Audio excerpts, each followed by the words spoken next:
Hello, Herlighters. It's Erin Foley back in the booth talking women's sports. I have a real treat for you today. Okay, my guest is Coach Lynn Roberts, the new head coach of the LA Sparks. And as you will hear during our conversation, she is such a good one. I mean, you're going to love her.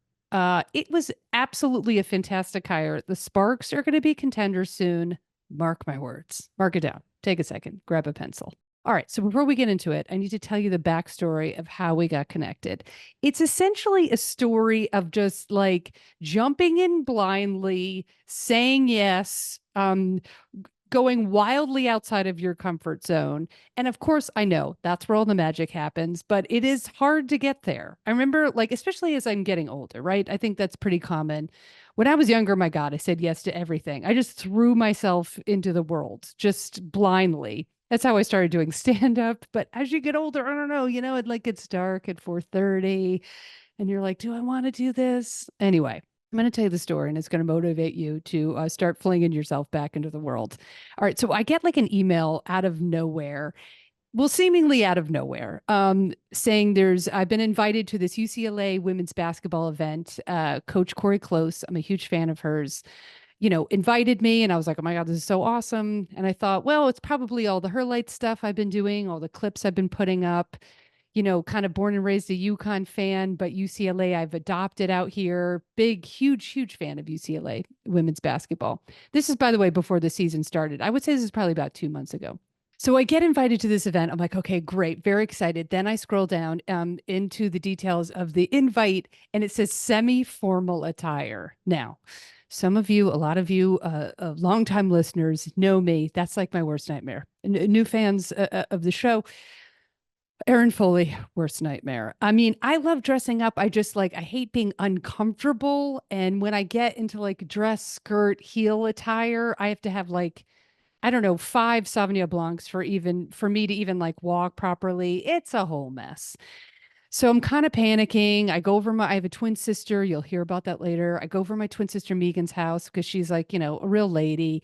And I borrow an outfit. I'm like, all right, I can do this. The problem is always with the shoes because I've been a size 11, sometimes wide. And, I feel like a colt, like a newborn colt trying to walk. And it's all wildly uncomfortable, but I'm like, it's UCLA women's basketball. I just have to do this. I go home, right? And Sarah, my partner's like, you have to be comfortable for this event. She's like, borrow my suit.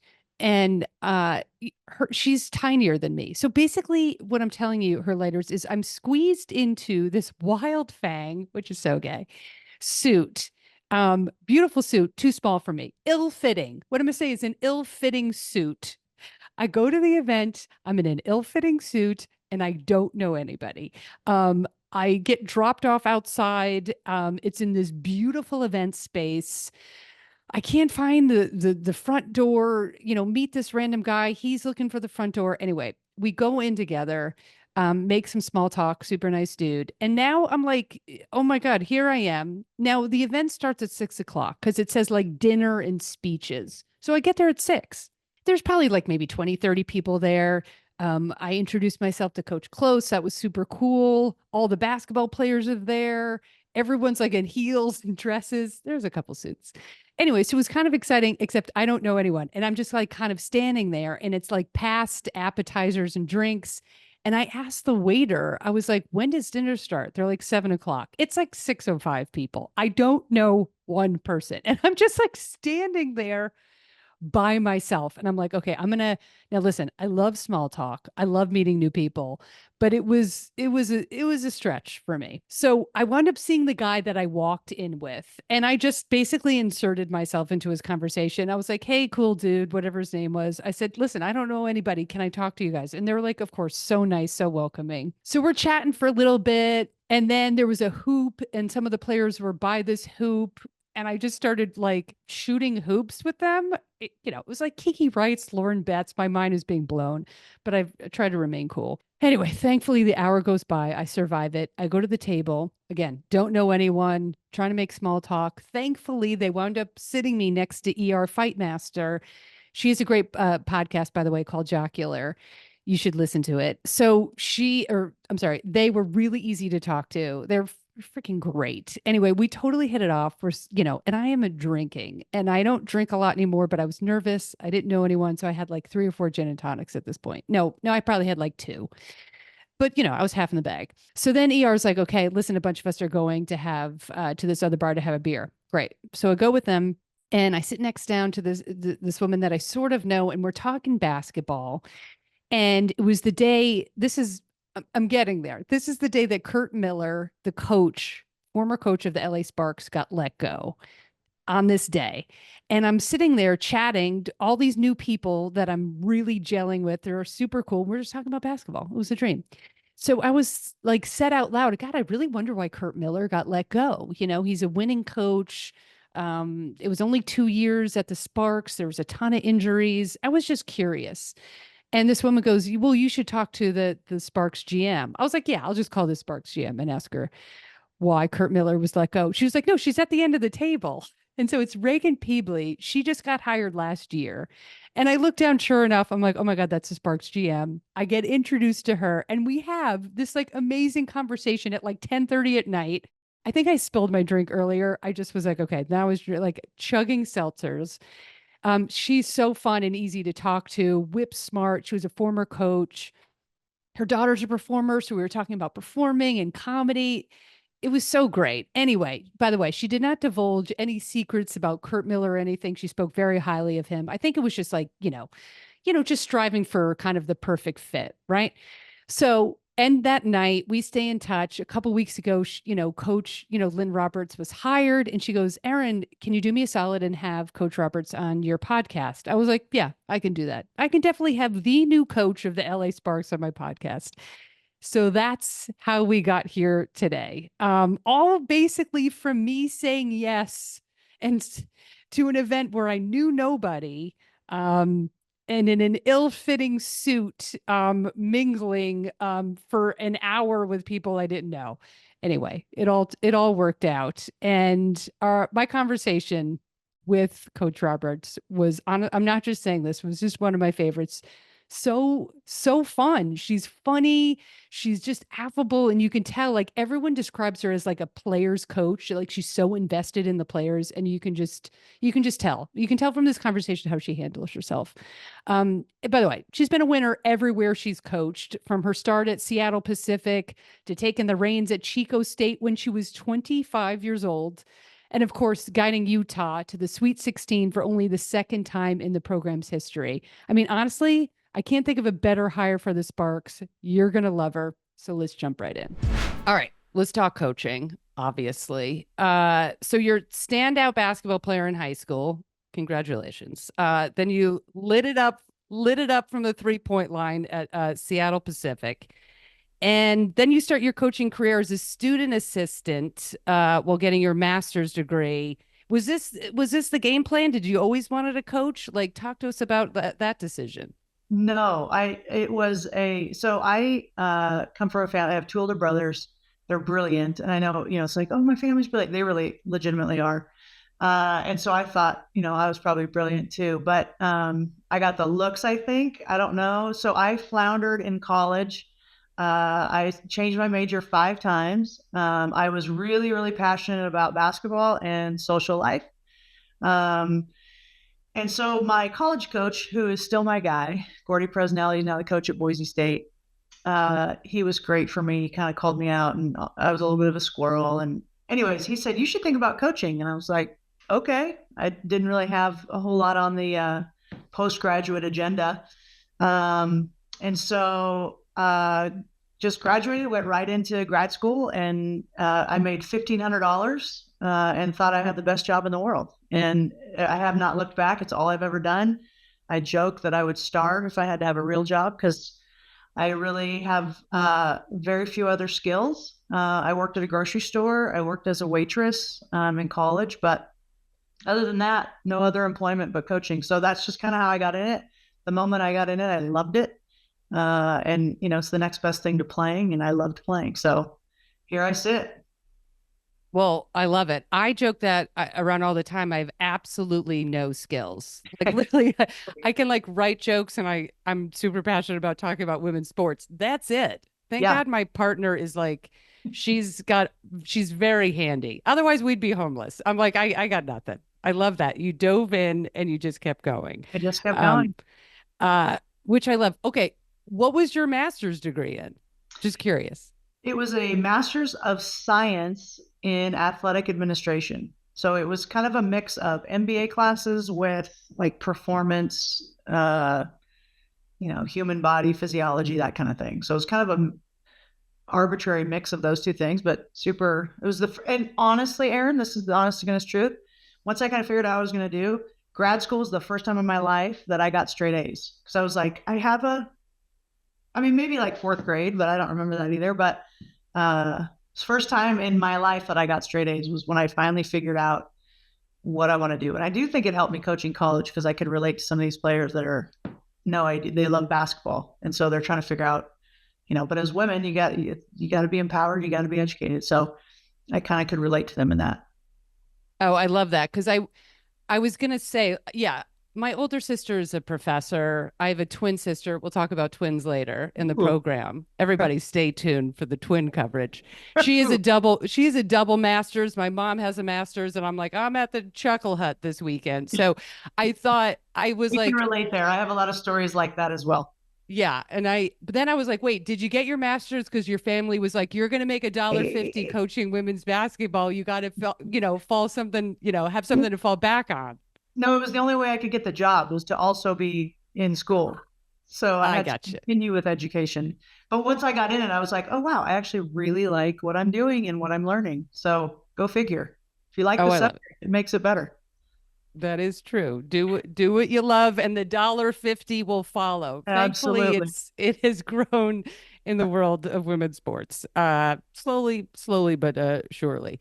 Okay, so I was thinking about like all the access now we have to women's basketball, which is just the greatest thing ever. I played in college, D3, just I was 5'8" playing the four position. That's how bad my team was, but I don't want to brag. But I was trying to think of like what are my earliest basketball memories for like, women's hoops. And I'm like struggling to figure I think it was like 94, maybe 95. I was a big UConn fan growing up, but it's just kind of interesting because your whole world was basketball. Then you started coaching. Like, what are your earliest memories of women's hoops? Yeah, it's changed, hasn't it? It's Yeah. amazing. Because when I was growing up, I emulated my brothers. They were both good athletes, and we're just playing in the driveway. We lived on a street. It was all boys, and so it was just me. I got to be things like all-time center when we played football. I just hiked it for both teams. Super glamorous.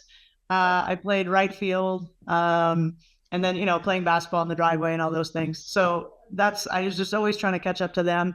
But as growing up in Northern California, my only real context for great women's basketball was Tennessee, right? They with Yep. Pat Summit, and then Tara Vanderveer and Stanford.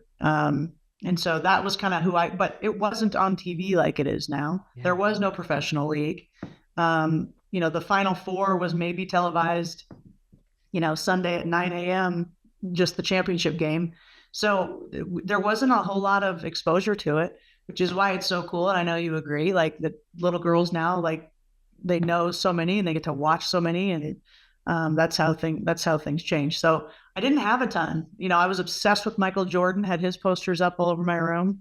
I was an NBA fan and still am, but there wasn't the equal opportunity on the women's side.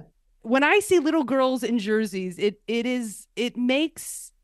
just makes my heart full. Like I just get so excited because yeah, like growing up, like we're on the same age. Like I had I had like Lawrence Taylor and like Phil Simms. I had like gross like NFL linebackers.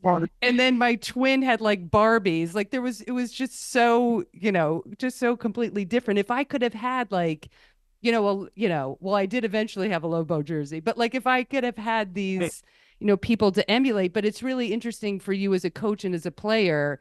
Because you started coaching right like 97 like when the 98, yeah. okay when the WNBA first started, Yeah. so I can imagine that kind of helped like guide you as like a path.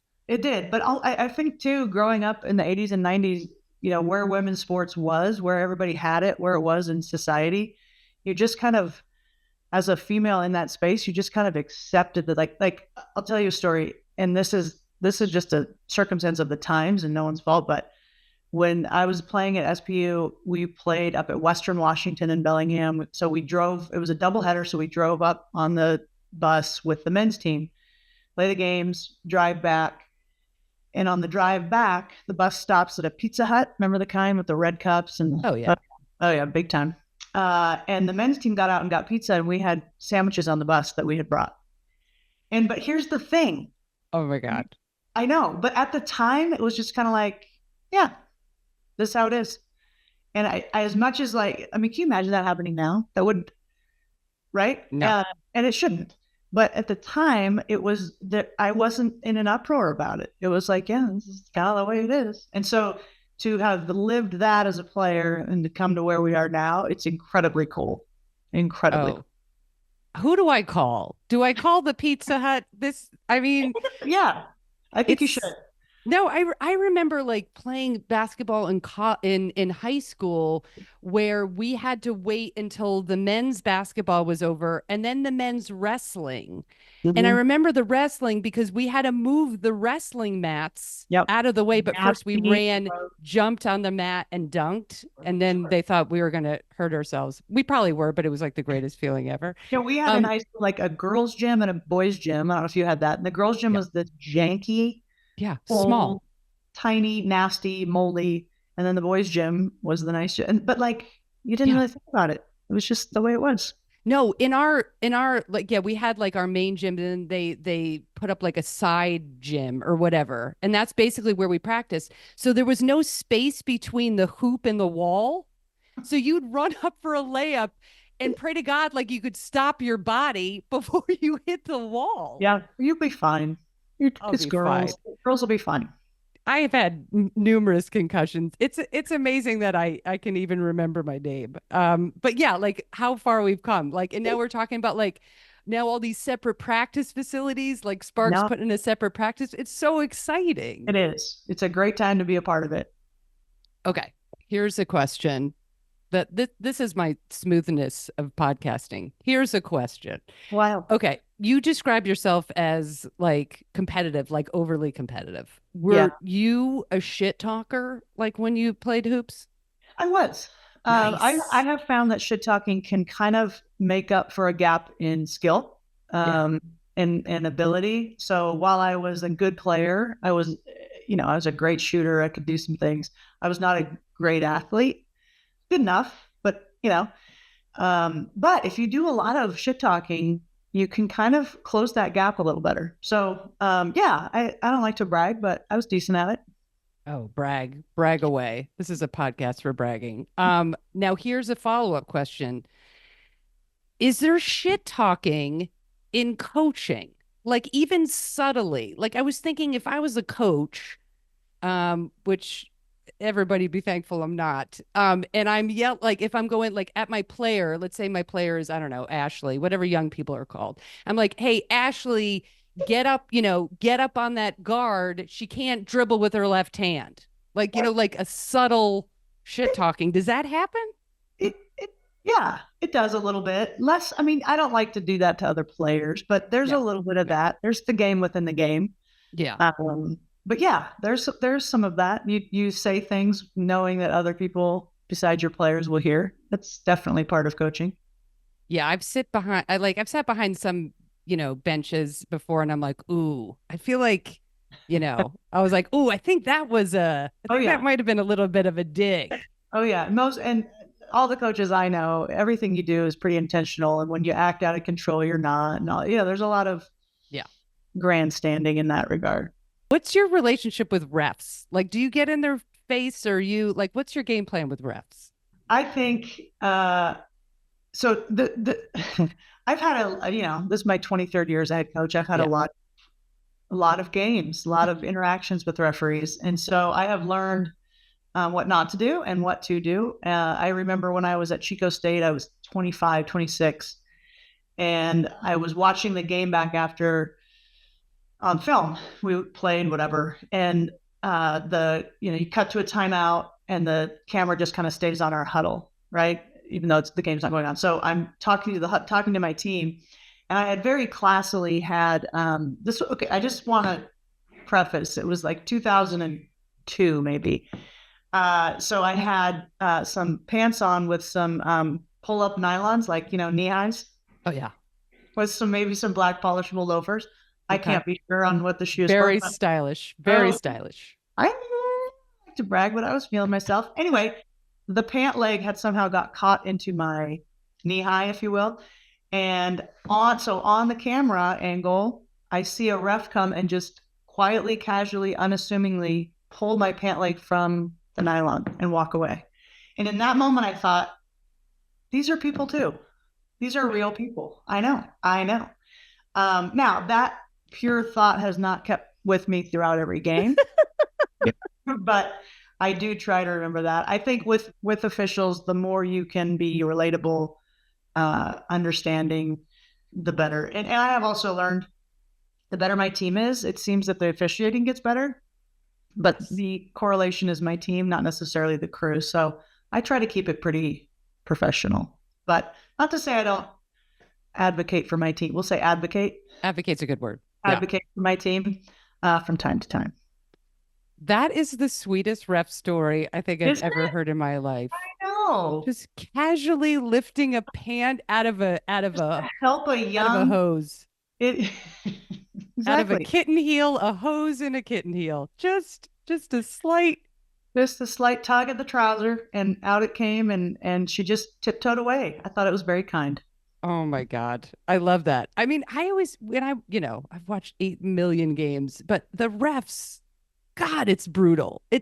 I always think like tennis coaches and basketball referees, they just get crap. Like the whole game, they just get screamed at. I'm like, I feel like there should be a support group. We've gone off the rails, but I feel like there should be a support group for referees. Just like, how do they stick together? I think, I don't know why you get into that. I wouldn't, but we need more. Yeah. And we need more female refs. I always get so excited because, whatever. Like I just, anytime there's a female literally doing anything, I'm like, let's do this, especially now as we go into, we won't talk about the stuff that's going on in the news. Okay. So let's talk about your career at Utah, which is obviously so impressive. You built the program into a contender. Here's my favorite stat. You've got so many good stats, but average home attendance in your tenure went from 594 to 7,209. That's incredible. I mean, that's incredible. This is why I'm so fired up for the Sparks, but we'll get to that. Okay. I want to talk about this moment in your life. Then you sign, obviously huge success at Utah. You signed this past June, you signed a 6-year extension. You're embedded. You're like, this is it. This is my future. And then the phone rings and it's Reagan, who I love. If we have time, I'll tell you the story how we met. She's fantastic. Just checking in. Hey, we've got this coaching vacancy at LA. Like what was that first call like? Was your mind blown? Yeah, well, yeah, I think, to your point, like we're my family and I, we love, this is where we live. And we had kind of said, this is where we're going to be. And, my parents live here now, my in-law, my mother-in-law lives here. Wow. We can dive into that later, but, so this is where my heart was here. My feet were here. I have done always in my career, like wherever I'm at, I'm going to be all in, put my nose down, work really hard. Treat people the right way, but I'm here. And, I love Salt Lake City, and the University of Utah is an incredible place. It really is. And I'm not from here. And when they called me when I was in California at University of Pacific, I was kind of like, Utah, is that near Canada, or where is that exactly? I've never actually seen the snow, but now I'm going to live in it. And so there was a lot of unknowns, and this place is like perception versus reality. What people think of Utah and what it actually is just incredible. Anyway, so love it here, loved it here. I'm very proud of the program that we built and the players that we have and the players that we signed. And so it wasn't like I was I have never been a coach that was like always looking for the next step or like, oh, what's next? Where can I go? Or I've just always been where I'm at and worked really hard and opportunities to present themselves. So had no intention of leaving. I in full disclosure, could have left Utah many times, but this is where I wanted to be and believed in it. All that. Reagan calls. Now I've known Reagan for a long time. I think we're the same age. I don't really actually know, but let's just say that she's older, obviously. We're all 25. Exactly. So I've known her we kind of came up around the same time. She coached Utah State when I coached at Pacific. We played each other. I got the Utah job. She was still in Fresno, but then she went to TCU. Anyway, we've just kind of always been in the realm in the West Coast basketball. So I've known her. So she calls me. So there's an instant kind of trust factor there. Like it's not some rando just calling you. And she's like, I just want to talk with you. Whatever. So we talked for a long time and she's like, ask me anything. And so, and hung up the phone after like 2 hours and just kind of, as I followed my whole career and life, just kind of followed your gut. Like, it's like, okay, something about this feels right. And so we just kind of went from there and it all happened kind of fast, as coaching jobs do. So here we sit, Erin, here we are. It all kind of happened like that. Yeah. Yeah. I was just thinking about particular moments in your life where, you're all set. This is my plan. I signed the extension. Like, this is it. You've got a family. Now I realize you have all your in-laws there. Like that so you get off the phone. Did it take like a month, 2 months? Just no, it wasn't. No. Okay. All right. So this was a lot quicker. Yeah. Oh, in my mind, it was like, then you have your call back. Then you've got another call. I mean, then there is some of that. It's all condensed into. Just condensed. Okay. But for me, it's like, okay, as a competitor, I'm going to bet on myself. Yes, this is a risk. I had job security here for as long as I wanted it. But the chance to coach the best at what I think is the best franchise, give me a shot. Let's do it. Okay. Yes, absolutely. We're getting there. I just want to know, just curious, like you get off the phone and you're like, oh my God, like this is, this is the opportunity of a lifetime. You get back home. Is this like something you're excited to tell your wife, or like, is it just like, oh God. I was home. She knew who I was talking to. So she was, okay. She was around. She was kind of, hearing, tidying the kitchen probably or something. Hustling about.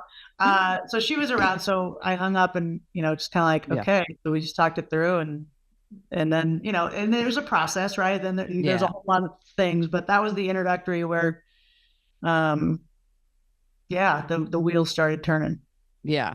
Cause I always think like my partner's in charge. I'm just going to say it. She's in charge of everything. And, one of us has to be. And like, that is like when you bring home potential move or job or whatever, that's a big deal. It's you have to consider all these, external factors. So I just wasn't sure if it was like, Yeah, Caitlin, my wife, is in charge as well. So I coach, but she runs everything. And I'd probably just be banging into a wall somewhere if I just had to be on my own doing this.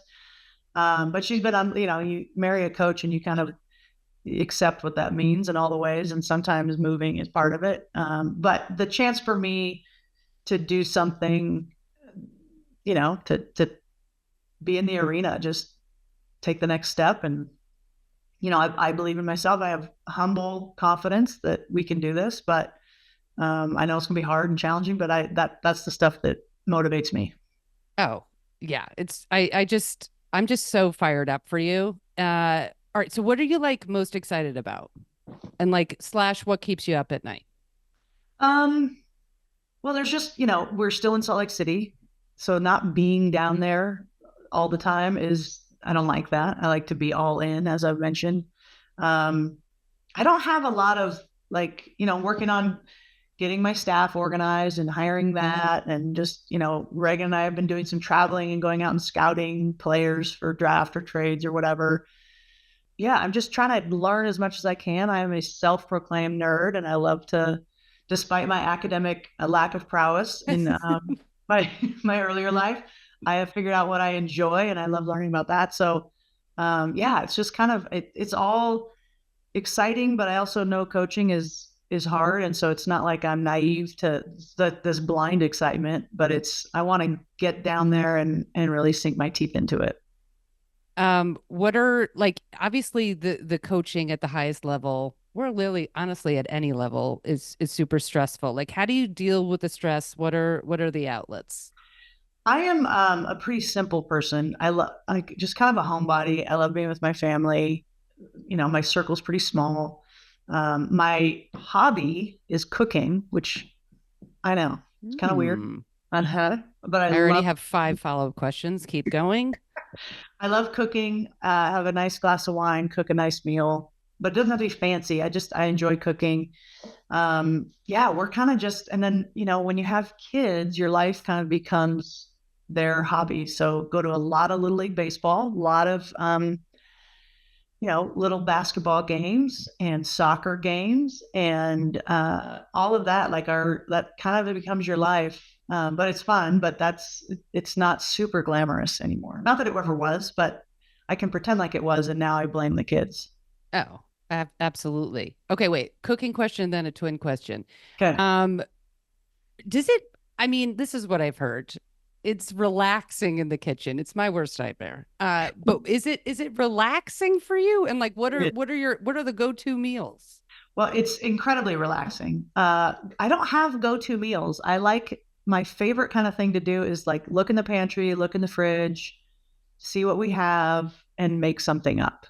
So, and not that it's like Top Julia. Chef. I'm hearing Top Chef. I'm No, hearing the first round of Top Chef make a meal from what you have. yeah. Well, I should temper the expectations there. I'm not sure that's me, but I'm not Julia Childs, but I do love it. I love it. I love Yeah. learning new techniques, new tools, new all the things. I love to eat, so it goes hand in hand.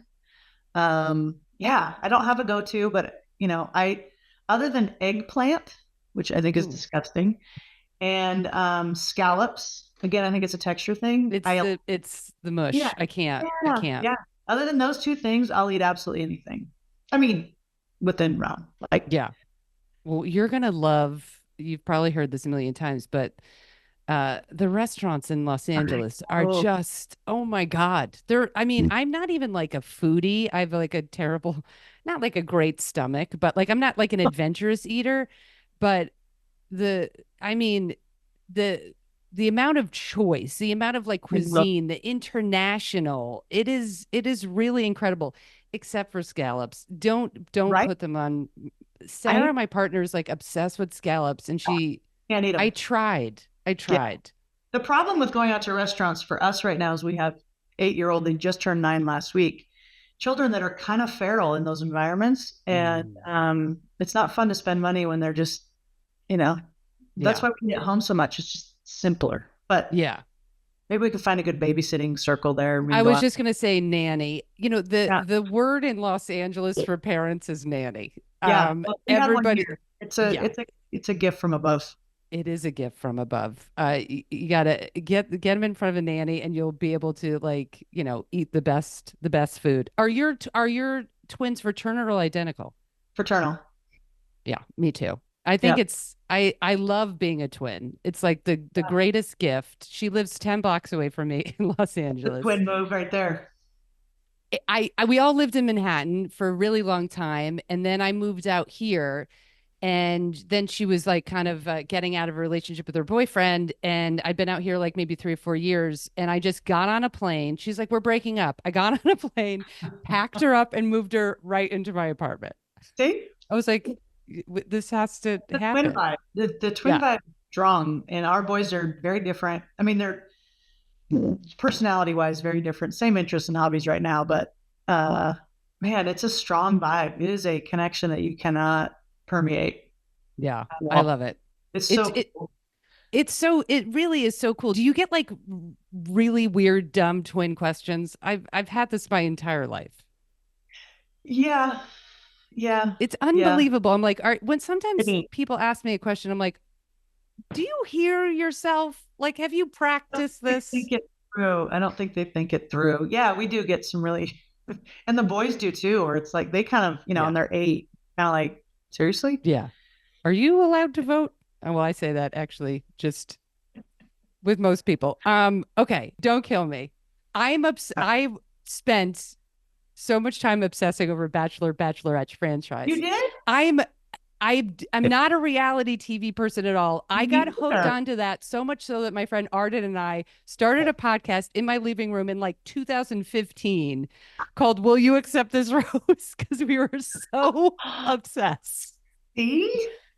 Same girl. I do not watch any reality TV, Yeah. but we got so into The Bachelorette and The Bachelor. We did a fantasy draft. We had friends. Yeah. So like Nice. you have to pick your, like, let's say it was The Bachelor, you got to pick. So everybody had like 3 or 4 bachelorettes. We had a draft. Like you had to, you watch the first episode, Yeah. and you pause it, and then we all draft. And then, there's like a spreadsheet that I was in charge of. And like if your bachelorette said, so and so's in it for the wrong reasons, you get a point. If they kiss, you get 3 points. If you make the bachelor cry, you get like this whole thing. We're gonna be It friends. was We're gonna be friends. I like, We used to have conversations of okay, what would I wear coming out of the limo? What would I what would your say? shtick be? What would Yeah, the yeah, shtick be? Also, why hasn't there been? Well, I can say why probably because it's Disney and we live in the States, but why hasn't there been a lesbian? But then I'm like, well, the show would be over probably in a week because they would fall in yeah. love in 20 seconds and then the limo would come The U-Haul would come instead of the and limo. just All all the things. But I was doing a deep dive and I heard that in an interview and I was like, oh my God, we have to talk. We have I to know. talk It's not about my this. most proud obsession, but man, I was deep. Yeah. I gave I it haven't watched in a few years. Yeah. I've trailed off. I think, this is a very actually important subject to cover. I trailed off a couple years ago because the social media of it all became like I'm Yeah, like fabricated. a hopeless romantic and I'm always want these people to like I stay know. and then they would just break up and then they're like oh he did it for the followers and then I just was like and I just kind of trailed Maybe off. that you thought about it more than I have. Maybe that's why I got disenchanted as well. It just seemed kind of like they were all just trying to get on TV in its more pure form Yes, back in the day, yes, thank you. right? They were in it for the right They reasons. were in it for the See right what I did there? reasons. I love it. Although this also describes this, you have like a flow chart and with a point system. And at one point we had a drinking game where it's like you're in for the right reasons, and then not a shot. I'm too old for that, but at least a big sip of the Well, beer. I won't say that we weren't drinking while watching. Yes. Okay. Good. All right. Yeah, yeah. Yeah, I think we watched it the same way. Okay. I want to talk about two other basketball things. I had this, I can't remember what I did yesterday, but I can remember games and players and jersey numbers like that. It's just my thing. And I was thinking of you the last couple of days. I was doing this deep dive on all things Coach Roberts, and I had this. Sorry. Yeah. No, so fun. I love it. This is like my favorite thing to do in my life. I had this memory of watching March Madness in 2013. Elena Della Dunn takes Yep. that team, University of Delaware, to the Sweet 16. And I was like living and dying for the team.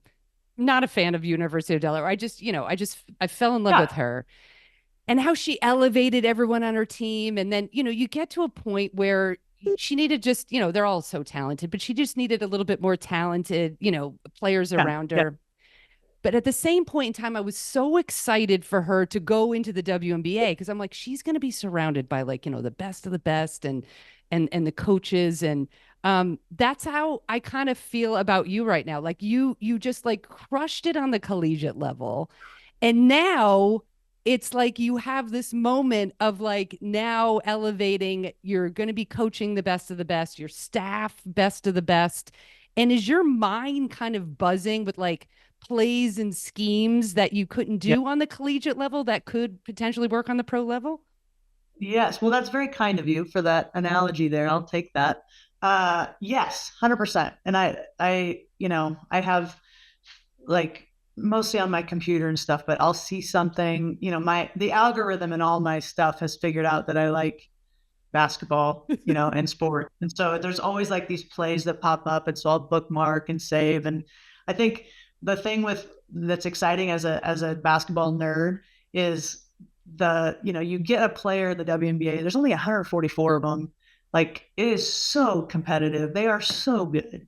And so the baseline of what they're all able to do, in the college level, and that's the difference between college and pros at any sport. Like, if I don't know, something simple, like if you're teaching a pick and roll at the college level, you have to drill it over and over and over and over. And you might get to level 2 or 3 in terms of options and reads and stuff.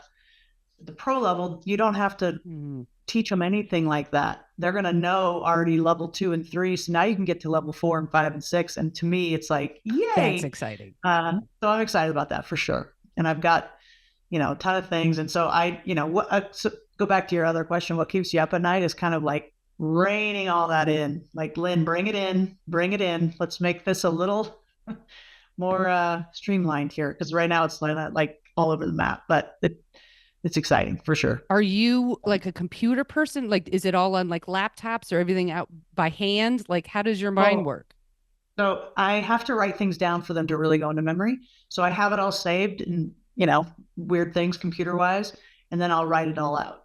And then so I have to write things down. Does that make me a visual learner or I have 17 sheets that I write. I can't exactly. I organize stuff on my computer, just like jokes or podcast stuff. And then I have to physically write it out. I have like, I have like 8,000 notebooks. I look like a hoarder, but I'm like, I have to like, Well, let me throw this at you. About, I don't know, 30 years ago, I went to Providence College basketball camp when I was in high school. And I learned a really great out of bounds play. So if you get in a pickle and you're having trouble getting the ball in, I will fax you over the play. That is so kind. Yeah. Thank you. Yeah. Honestly, it was so much fun to do that basketball camp. And then in college, I was like, Coach, I got this great out of bounds play. And it's like fairly simplistic. And she's like, Thanks for that, Foley. But I swear it still works. So listen. I'm sure it does. It's a simple game. Basketball's a simple game. It's a simple game. There's a couple picks. There's a couple smoke and mirrors. I'm going to be at all the Sparks games. So I'll just I'm going to keep clocking. What? If we're struggling, just come down and just put it under my chair. Thank you. Just tap me on the shoulders. Okay. What I'm hearing is that I'm part of your staff. Well, we'll dabble. What I'm picking up is that I am now employed on Coach Roberts' staff. That's right. Okay. Last one. I feel like you're having this like full circle California moment, which is so cool. I know. I mean, you start in Redding. For all the listeners that are not familiar with, the geography of California, you start in Redding, Northern California, and then you're just kind of moving your way down Chico State, south of that, Pacific. You've got your stint in Utah, but now you're embedded in the belly of the beast, the heart of Southern California, but you're a Northern California gal. How are you ready to go over to the dark side? Well, I feel like the state is an inclusive place. Yes. I feel like we can be all one, right? So I was born in Monterey County, and my dad was a strawberry farmer. And so when I was, I don't know, third grade, we moved to Redding. And so I've dabbled in the Bay Area as well. Okay. So I feel like I'm kind of closing the loop by going down to LA. So I feel great about it. It's, California feels like home. And even though I've never lived in LA, I've been there hundreds of times. I'm still learning my way around. I still have to look at a map to really understand. You hear all these pockets and areas and it's like, okay, wait a second, where is that exactly? I'm not ashamed to admit that I pull out my iPhone map and it's fine. Everybody does. Getting there. Well, that's probably not true, but thank you. No, seriously, I've been here for like 15 or 16 years. And I'm like, people are like, oh, I moved to like Glassell Park. And you're like, I have no idea what you're talking about. Okay. Like, it's just massive, It is. But I love that. California to me is just, New York and California are home to me. And it is such a phenomenal state. And I love also, there's another full circle moment where the Sparks play the Valkyries I know. first First game. game. Um, it's fun because it's like already like there's this rivalry. But in my experience, Southern California really doesn't have a rivalry with Northern California, but it feels like Northern California absolutely craps on Southern California. Do you Yeah. feel like in your experience that's what it's been? Yeah, Yeah. I do. I think there's the sentiment of like Southern California takes all of Northern California's resources, water, these types of things. Um, I get it. I get it now. Yeah. taxes are really high because of all the people that, there's some of that might be justified, but I'm not going to get into any of that. Yeah. Yeah, So now you have to like when you hear all the Northern California blowback, you're like, oh, listen, now I got to defend Southern California. I love that's right. this. You not only have That's to right. bring the Sparks to a championship, you have to defend. You have to fight off That is Northern California. no problems. Both of those easy, Yeah. right? Just Yeah. simple. No, but I do love this whole California kind of closing Me the too. gap. It's I, such a I, it's such a yeah, cool story. Well, I couldn't be more excited for you. The Sparks, I've been going to games for I don't know, like 15 years. And when that place gets love it. rocking, you're gonna love it. Like we're on text threads. We're so fired up for you to coach. And Thank you. I think it's just like perfect timing because obviously the WNBA is going nuts right now, but the Sparks have this like incredible, fan base as is. And then the last couple years, just more and more people. And, I remember, when we were Sparks Lynx, playoffs 10 years ago, the place was crazy. And I think it's like it's We're ready. ready. Yeah. Yeah.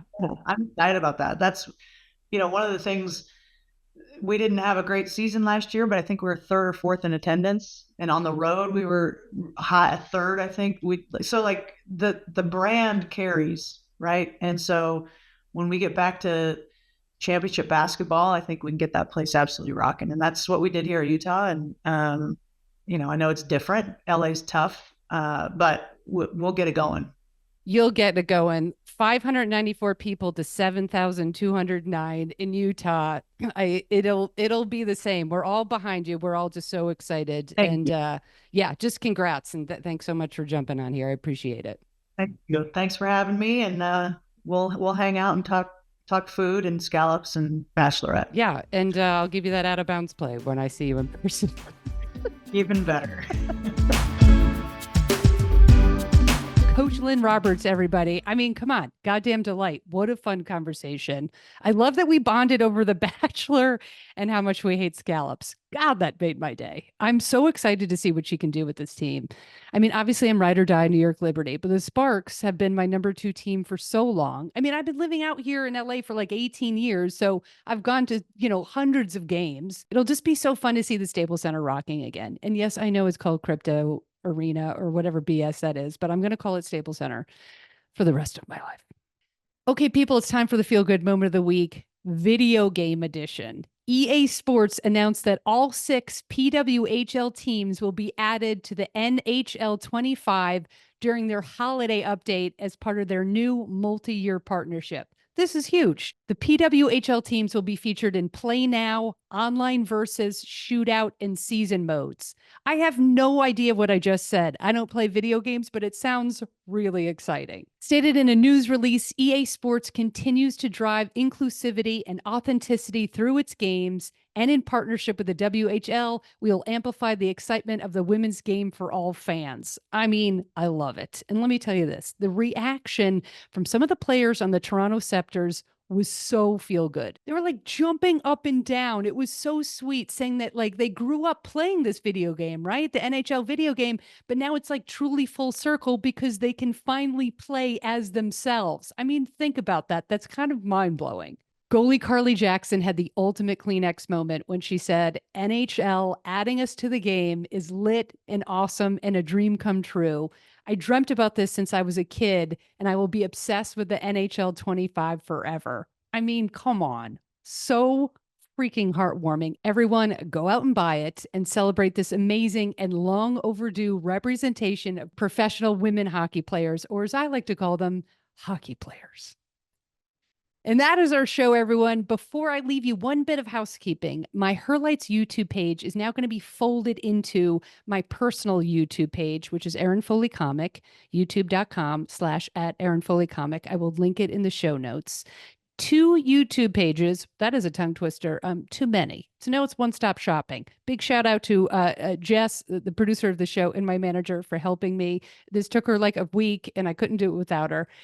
So go to this one page for Her Lights videos, stand-up clips, sports commentary, all on one page. Please subscribe and like it so you'll be the first to know when I add new content. And while you're at it, just subscribe and like this podcast on Spotify or Apple, wherever you're listening. It's extremely helpful. And you know what? I'm going to say very rewarding during this holiday season. Thank you all, fans, friends, family. Have the best week of your life.